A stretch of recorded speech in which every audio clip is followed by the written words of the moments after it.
بسم اللہ الرحمن الرحیم۔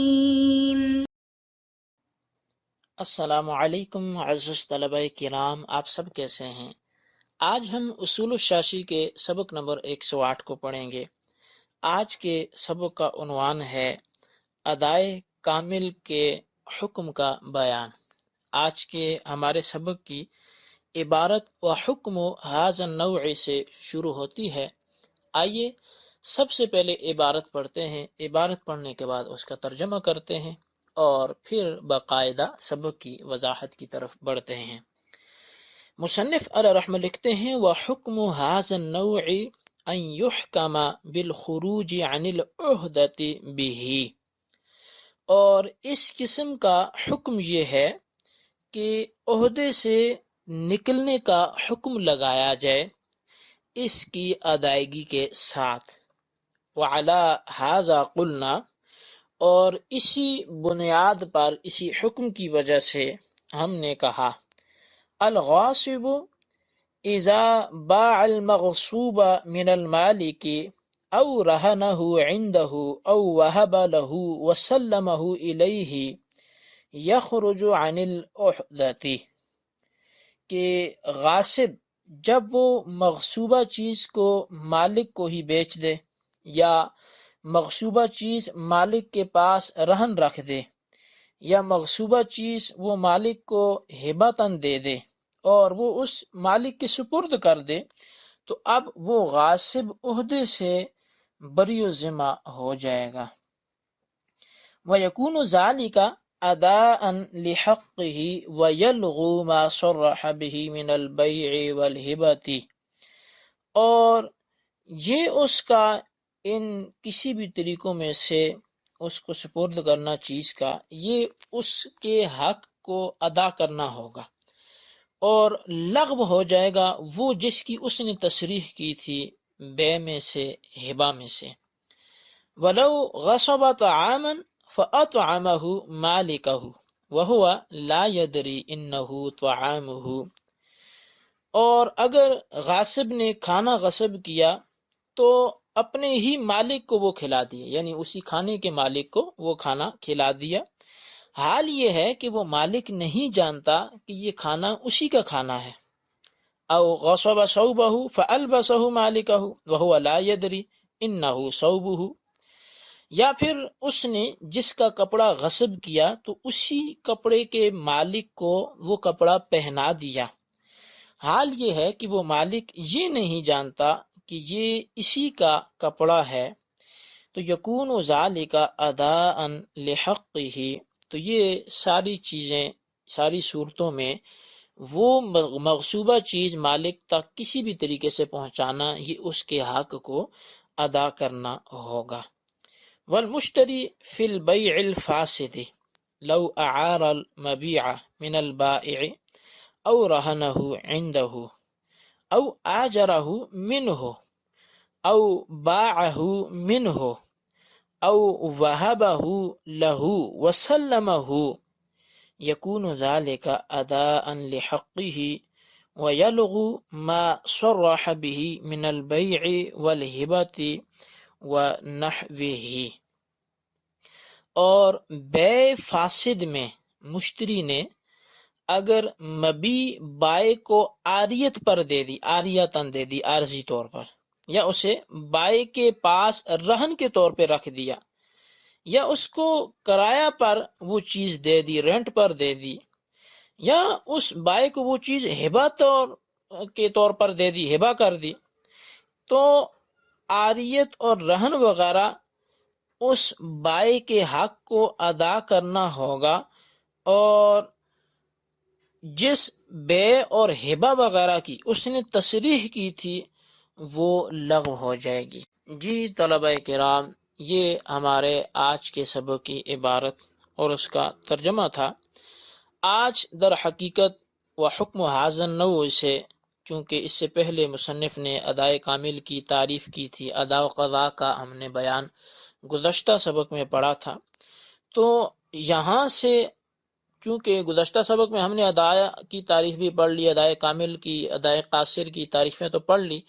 اب ادائے کامل کی مثال بھی ہم نے گزشتہ سبق میں پڑھی تھی، لیکن یہاں سے مصنف علیہ رحمہ ادائے کامل کا حکم بیان کر رہے ہیں۔ اور ادائے کامل کا حکم یہ ہے کہ جب مکلف نے مامور بھی کو کامل طریقے سے ادا کر دیا تو وہ مکلف اپنی ذمہ داری سے بری ذمہ ہو جائے گا۔ مصنف نے اسی حکم پر 3 مثالیں پیش کی ہیں کہ جب مکلف اپنے اس چیز کے حق کو اپنے طور پہ ادا کر دے تو اب وہ چونکہ بری ذمہ ہو گیا، اس پر 3 مثالیں بالترتیب پیش کی جاتی ہیں۔ پہلی مثال یہ ہے کہ اگر غاصب نے غصب کردہ چیز مالک کو فروخت کر دی، بیچ دی، یا مالک کو تحفتاً دے دی، ہبہ کر دی، یا اس کے پاس رہن رکھ دی، یعنی غاصب نے وہی چیز اسی چیز کے مالک کے پاس رہن کے طور پہ رکھ دی، اور مالک کو یہ علم بھی نہیں ہے کہ یہ چیز میری ہی ہے۔ جب یہ چیز مالک کے پاس گئی، اگرچہ وہ بے کے طور پہ گئی، وہ عاریتاً گئی، وہ ہباتاً گئی، تو غاصب کی طرف سے ادائے کامل کے طریقے پر وہ چیز ادا ہوگی اور وہ اپنی ذمہ داری سے بری ذمہ ہو گیا۔ باقی فروخت، ہبہ اور رہن کی قیدیں جو اس نے لگائی تھی کہ یہ اس طور پہ دی جا رہی ہے، وہ ساری قیدیں لغو ہو جائیں گی۔ دوسری مثال مصنف نے یہ دی کہ اسی طرح کھانا اگر غصب کر لیا اور مالک کو کھلا دیا، یا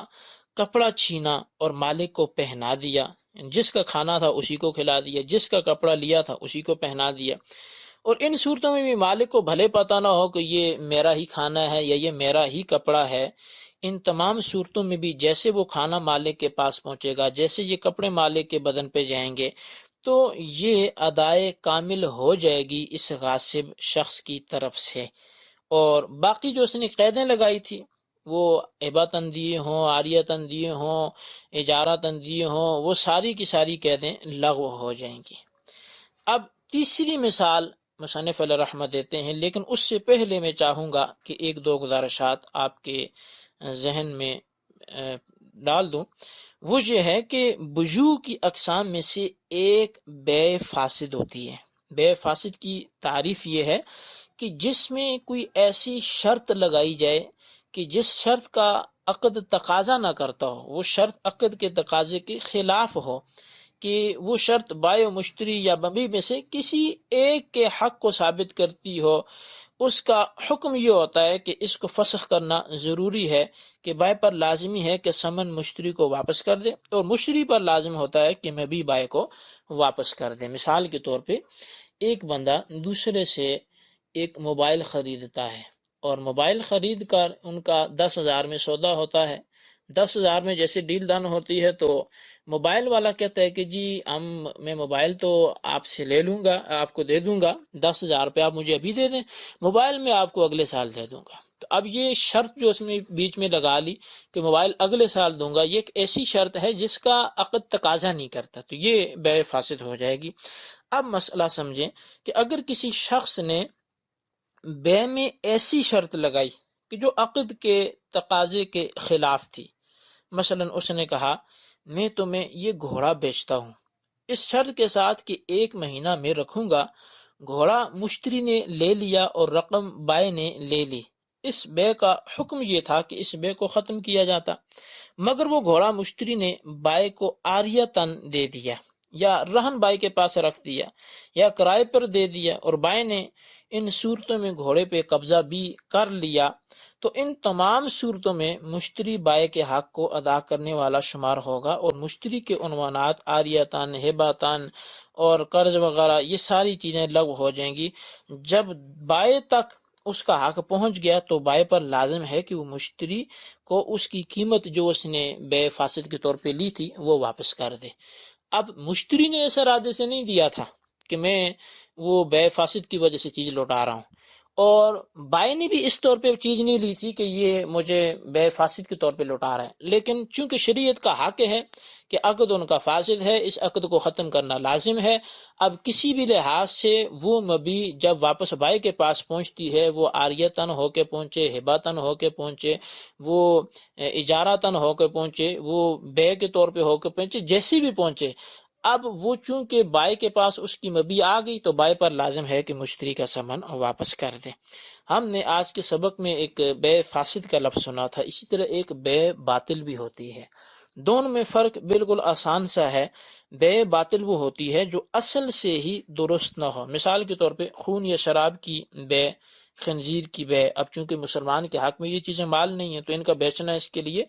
جائز نہیں ہے، تو شروع سے بے منعقد ہی نہیں ہوگی۔ جبکہ بے فاسد وہ بے ہوتی ہے کہ جو اپنی اصل کے لحاظ سے تو درست ہوتی ہے مگر ایسی شرط کی وجہ سے درست نہیں ہوتی جو عقد کے وہاں منافی لگا دی جاتی ہے۔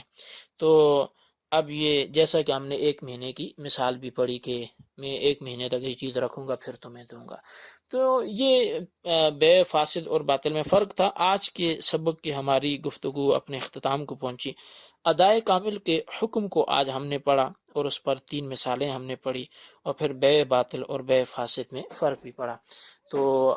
آج کے سبق کو خلاصتاً اپنے پاس نوٹ کریں، بالخصوص ان سوالات کے جوابات دیں۔ سوال نمبر 1 یہ ہے کہ بے